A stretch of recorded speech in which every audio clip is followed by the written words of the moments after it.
What's up, guys? Welcome back. Jerry Scarlato here with Advanced Vitality. I have Jason Theobald. Today we're going to be talking about 8 blood markers that are extremely important for you to be tracking if you are not tracking them regularly. These, of course, are built into our comprehensive lab panel that we do with all new patients, and then we also track most, if not all, of these pretty regularly with our ongoing patients. Just depends on where your levels are and how important we think it is to pay attention to that number. But every new patient that walks into the door gets these, plenty other markers, but these 8 especially, we put a lot of emphasis on because they show really what's going on metabolically with your body.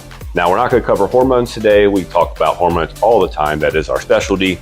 So we're not going to talk about hormone tracking. It goes without saying that you should be getting your hormone. That is a moot point. That hormone tracking, hormone markers are definitely something that you want to pay attention to. So we're going to start with fasting insulin. So why is fasting insulin one of the first things you think of whenever you think of markers that are important?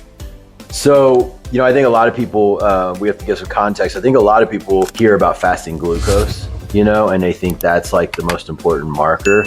And these all are in the same family: A1C, fasting glucose, and fasting insulin. The problem with only tracking fasting glucose is, if I'll give you like an example. So you could have a good fasting glucose number is really anywhere from probably 80 to 90, let's say. Okay, those are really good. If you're 92, it's okay. If you're at 78, that's even better, right? And then if you get into the 60s, you actually are probably feeling signs of like hypoglycemia. And then any lower, then you start sweating and, having issues, and even lower than that, you can pass out, right? So somewhere around 80 to 90 is like really healthy, right? Now, there are things that can spike that, like dawn phenomenon, which is a stress response that some people, when they wake, they push out more cortisol than others, which then pushes your blood sugars up. So the number looks worse than your metabolic health actually is. So then we can check your fasted insulin. And an ideal fasted insulin, definitely want it under 10. But if you're looking functionally like optimal health, you want it under 6. Okay.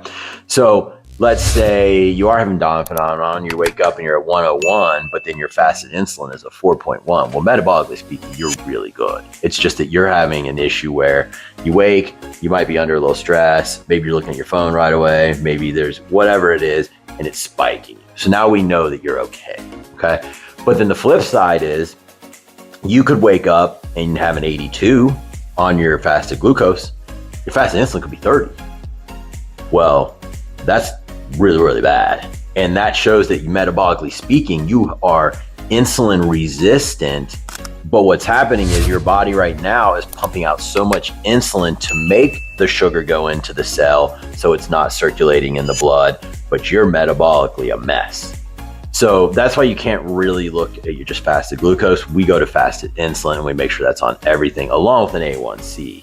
I don't know if A1C is on our list Next one. Separate, so we'll wait to discuss that.